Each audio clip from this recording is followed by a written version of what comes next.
Dan untuk membahas isi pidato yang telah disampaikan, kita sudah terhubung melalui Zoom dengan Panutan Sulendra Kusuma, Deputi 3 Bidang Ekonomi Kantor Staf Presiden RI. Selamat siang, Pak Panut.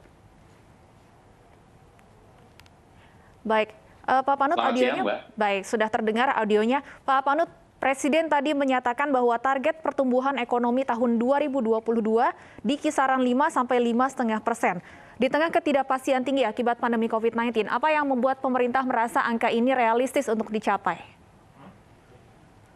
Ya, terima kasih Mbak. Jadi dalam rencana kerja untuk tahun depan itu memang ditekankan dua reformasi. Ada reformasi struktural dan ada reformasi fiskal.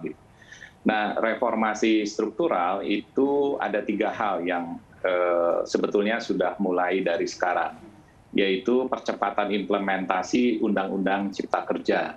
Nah, pemerintah bekerja keras untuk menyelesaikan berbagai peraturan pelaksananya, dan sebagian besar sudah selesai, Mbak. Jadi ini bisa cepat dilakukan. Yang kedua adalah lembaga pengelola investasi. Jadi pembiayaan untuk sektor-sektor produktif itu bisa menggunakan dana-dana dari lembaga pembiayaan investasi ini. Nah, yang ketiga adalah penyederhanaan perizinan melalui online single submission.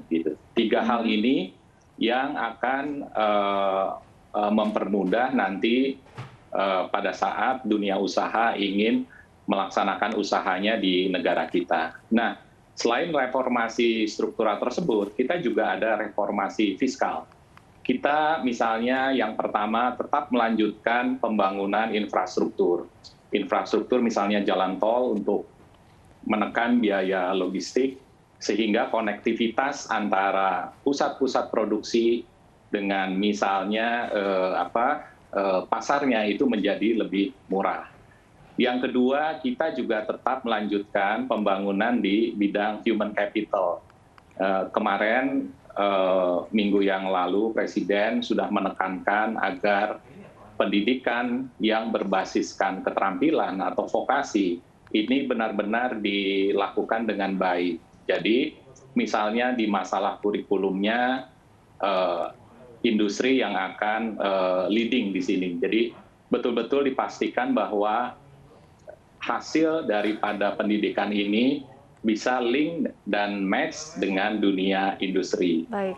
Yang lainnya adalah kualitas manusia melalui kesehatan. Nah, ini berbagai reformasi di bidang kesehatan tetap dilanjutkan.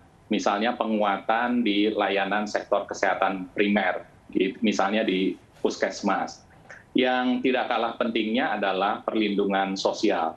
Ini terbukti pada saat kita mengalami pandemi kemarin, program-program yang ada di perlindungan sosial ini menjadi penahan agar daya beli masyarakat tidak terlalu turun.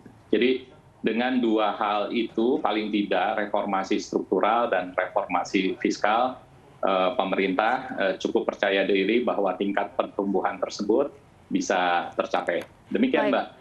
Pak Panut, selanjutnya kalau kita bicara mengenai belanja negara yang mencapai 2.700 triliun rupiah tahun 2022, sementara pendapatan diproyeksikan sebesar 1.800 triliun rupiah. Seperti apa kemudian strategi pemerintah untuk membiayai defisit anggaran ini? Ya, Undang-Undang Nomor 2 Tahun 2020 masih membolehkan defisit anggaran belanja kita di atas 3% sampai tahun 2023 terakhir. Nah, oleh karena itu dengan mempertimbangkan berbagai situasi, maka target defisitnya adalah 4,85%. Nah, strategi yang diambil adalah banyak sebetulnya, Mbak. Yang pertama adalah penguatan sistem perpajakan. Jadi reformasi perpajakan, perluasan objek pajak, kemudian intensifikasi itu akan dilakukan. Yang kedua adalah dari sisi belanjanya, Mbak, itu akan lebih dihemat lagi. Presiden sudah berpesan agar belanja-belanja yang tidak perlu itu tidak dilakukan. Atau misalnya kalau belanja itu perlu dilakukan, bisa nggak dengan jumlah kuantitas yang lebih kecil. Jadi kegiatan itu sekarang dicoba untuk dilakukan, tetap dilakukan, tapi dicoba dengan pembiayaan yang lebih kecil. Hal lain yang dilakukan adalah memacu sektor-sektor produktif dari sisi investasinya dan dari sisi ekspor. Nah, kita cukup percaya diri. Kenapa? Karena yang reformasi struktural yang telah dan akan kita lakukan gitu, yang pelaksanaan Undang-Undang Cipta Kerja, kemudian penyederhanaan perizinan melalui online single submission yang berbasis resiko. Hal lain, inovasi di bidang pembiayaan, skema kerjasama pemerintah dengan badan usaha. Jadi dengan skema KPBU ini maka ketergantungan terhadap hutang diharapkan menjadi lebih kecil. Hal lain juga kita sudah mendirikan lembaga SWF, lembaga pengelola investasi. Nah ini juga salah satu tujuannya adalah agar kita tidak terlalu bergantung kepada hutang. Itu Mbak. Dan sumber pendapatan negara tahun depan terbesar ini tetap berasal dari pajak. Dengan kondisi ekonomi yang belum pulih, apakah target penerimaan pajak sebesar Rp1.506 triliun ini bisa tercapai, Pak Panut? Iya, reformasi di bidang perpajakan itu tentunya dilakukan gitu, mengingat target penerimaan tadi yang berasal dari sebagian besar dari perpajakan gitu.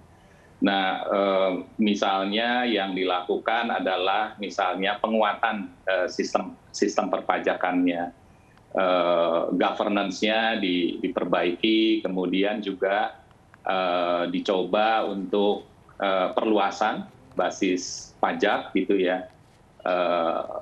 Tentunya perluasan basis pajak ini tetap dengan mempertimbangkan asas keadilannya gitu, Mbak. Terus kemudian juga karena walaupun pandemi ini belum berakhir, Mbak, gitu, kita mengharapkan vaksinasi ini berjalan dengan lancar, berjalan dengan cepat, sehingga masyarakat bisa melakukan mobilitasnya dengan lebih baik gitu. Nah, kunci pertumbuhan ekonomi itu adalah di mobilitas tersebut gitu. Nah, pada saat mobilitasnya sudah mulai pulih, maka dunia usaha akan berjalan sehingga sumber-sumber perpajakan juga tentunya menjadi lebih terbuka, Mbak. Kira-kiranya gitu. Jadi strateginya adalah gabungan antara penanggulangan kesehatan dan pemulihan ekonomi. Baik, sempat disebutkan mengenai anggaran kesehatan sebesar Rp255,3 triliun. Ini naik jika dibandingkan tahun 2021. Akan difokuskan kemana kenaikan anggaran kesehatan ini? Ya, yang jelas fokusnya tetap penanggulangan pandemi COVID-19 ini, Mbak. Gitu. Selain itu juga reformasi di bidang kesehatan ini akan dilakukan, penguatan layanan primer, puskesmas juga akan dilakukan, menjamin ketersediaan obat-obatan, termasuk di dalamnya misalnya menjamin ketersediaan daripada oksigen, gitu, suplai oksigen. Yang tidak kalah pentingnya adalah perhatian untuk tenaga kesehatan. Jadi insentif tenaga kesehatan akan dipastikan mereka akan mendapatkan gitu dengan berbagai tentunya perbaikan dalam hal pelaksanaannya. Kami sudah melakukan berbagai evaluasi, temuan lapangan juga gitu, dan kami evaluasi dan ke depan kita akan perbaiki sehingga insentif untuk tenaga kesehatan frontliner di bidang kesehatan ini dipastikan akan diterima dengan baik. Apakah termasuk juga untuk membangun produksi vaksin sendiri seperti yang sempat disebutkan oleh Presiden? Iya, sejalan dengan cita-cita Presiden juga bahwa kita ingin membangun kemandirian di sektor obat-obatan. Tentunya salah satunya adalah membangun kemandirian di sektor vaksin ini, gitu. Karena kelihatan pada saat pandemi, maka negara-negara yang lain juga inward looking. Nah, ini menjadi berkah juga barangkali bagi negara kita untuk melakukan reformasi di berbagai bidang. Salah satunya adalah di bidang obat-obatan, dan termasuk di dalamnya adalah reformasi di bidang penyediaan vaksin. Baik, Pak Panut, kalau berkaca dari pertumbuhan ekonomi di tahun ini, kuartal 2 memang mengalami kenaikan menjadi 7,07%. Tapi tadi sempat disebutkan juga oleh Ketua DPR bahwa angka kemiskinan pun juga naik hingga mencapai 2 digit. Bagaimana kemudian strategi pemerintah untuk memastikan agar pertumbuhan ekonomi ini tidak sekedar angka, tapi bisa dirasakan oleh masyarakat? Iya, Mbak. Jadi memang sebetulnya yang namanya ekonomi itu akibat, Mbak. Jadi ekonomi kan sangat tergantung terhadap mobilitas, dan mobilitas ini juga sangat tergantung terhadap penanggulangan pandemi COVID-19 ini. Jadi sebetulnya ekonomi itu adalah sebagai akibat. Jadi penanganannya itu sebetulnya harus dari hulunya, yaitu percepatan vaksinasi. Kemudian Presiden kemarin menekankan memakai masker, ya. Jadi itu adalah kuncinya, gitu. Jadi dari 5M, 3M, sebetulnya yang menjadi kunci adalah memakai masker. Mengapa demikian? Karena penularan COVID-19 ini dari saluran pernapasan, gitu. Nah, untuk menanggulangi yang terdampak besar itu, kemudian tercermin dalam angka kemiskinan, maka perlindungan sosial yang dikedepankan, gitu. Nah, ini berbagai program perlindungan sosial, bantuan sosial itu tetap akan digelontorkan, gitu. Memang kuncinya adalah di data, dan ini oleh pemerintah terus dan sedang dilakukan perbaikan. Jadi kuncinya adalah di data terpadu kesejahteraan sosial ini untuk memastikan bahwa pemberian bantuan sosial untuk menanggulangi yang tadi, yang kelompok yang terdampak, itu menjadi tepat sasaran. Dan ini oleh pemerintah sedang dilakukan dengan sungguh-sungguh perbaikan data terpadu kesejahteraan sosial ini. Baik, dan kalau melihat tema dari anggaran negara 2022, pemulihan ekonomi dan reformasi struktural, ini berbeda dengan anggaran tahun lalu yang fokusnya masih terkait dengan penanganan COVID, program vaksinasi, dan akselerasi pemulihan ekonomi. Apakah ini bentuk sebagai Indonesia optimis akan bebas COVID di tahun depan, Pak Panut?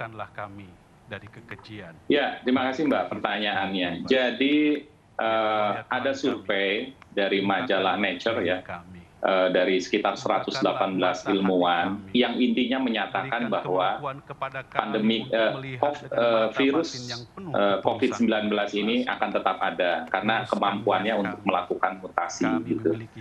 Nah, jadi yang terbaik itu adalah adaptasi ke kebiasaan baru, gitu. Jadi para ilmuwan itu mengatakan bahwa strateginya itu bukan mengeliminasi virus itu, tetapi melindungi masyarakat. Nah, perlindungan tersebut itu dilakukan dengan apa yang sering Bapak Presiden tekankan, itu adalah percepatan daripada vaksinasi dan perubahan perilaku, gitu. Nah, optimisme ini adalah dipicu oleh hal itu, Mbak. Jadi dipicu oleh pertama bahwa kita harus menerima bahwa kita harus beradaptasi, gitu, karena pandemi ini akan berubah menjadi endemi, gitu, ya. Jadi virus dari SARS-CoV-2 ini tetap akan ada. Nah, oleh karena itu maka kita adaptasi. Yang pertama adalah perubahan perilaku yang sering dikatakan sebagai 5M tadi, atau misalnya yang paling penting adalah memakai masker. Yang kedua adalah testing, tracing, dan treatment yang lebih diintensifkan. Baik. Dan yang ketiga, percepatan vaksinasi. Nah, 3 hal ini yang membuat pemerintah optimis. Baik, terima kasih Pak Panut atas diskusinya. Pak Panutan Sulendra Kusuma, Deputi 3 Bidang Ekonomi KSP, terima kasih sudah bergabung bersama kami di iNews Event. Wassalamualaikum. Dan pemirsa, kita akan ikuti kembali suasana di ruang rapat paripurna Gedung DPR MPR.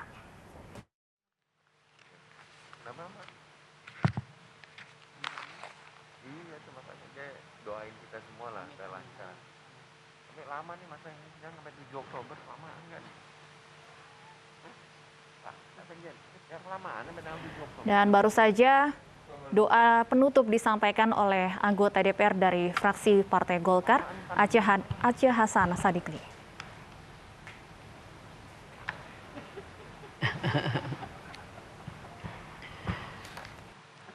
Terima kasih saya sampaikan kepada Saudara Dr. TB Haji Aceh Hasan Sazili MSI dari fraksi Partai Golkar yang telah membacakan doa. Semoga Allah Subhanahu wa taala, Tuhan yang Maha Esa, mengabulkan doa kita bersama. Amin.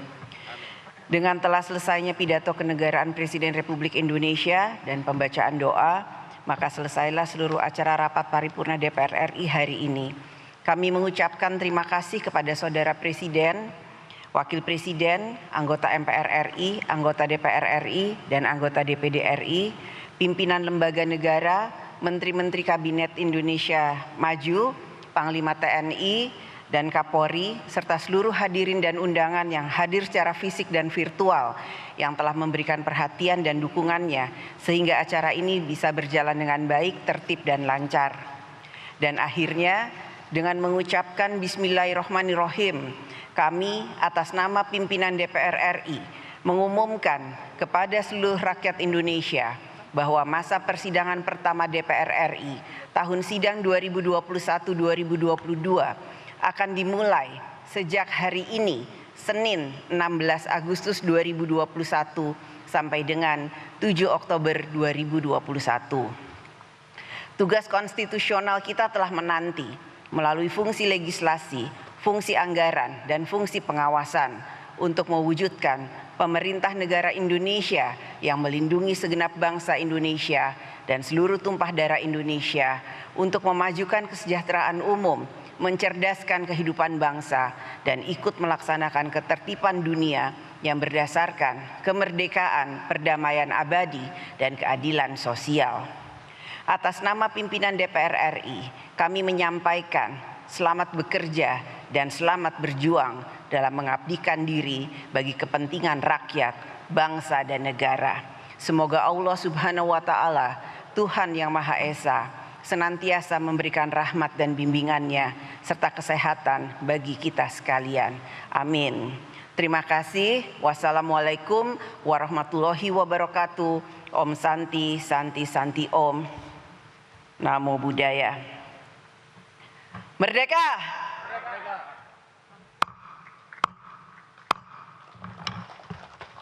Hadirin dimohon berdiri. Lagu Kebangsaan Indonesia Raya.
Presiden Republik Indonesia dan Wakil Presiden Republik Indonesia didampingi pimpinan DPR RI berkenan meninggalkan ruang rapat paripurna.